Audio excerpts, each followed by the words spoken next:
back to another interesting tutorial about iPhone settings, and in today's video I will show you on how to check your iPhone battery capacity to determine the level of the battery and the genuinely and originality of your Android phone battery. Let me show you how.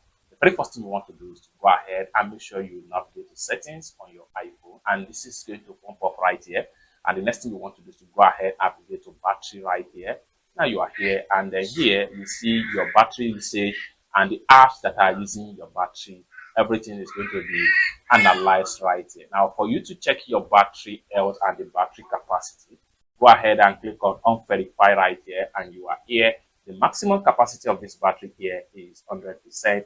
And in some cases, if your battery is not up to this particular percent, maybe it is lesser than 50% capacity, it simply means that the phone battery is not in good shape.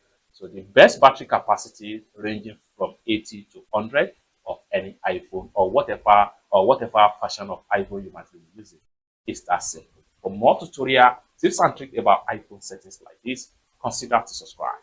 Thank you so much for watching, and I hope to see you in my next video. Bye for now.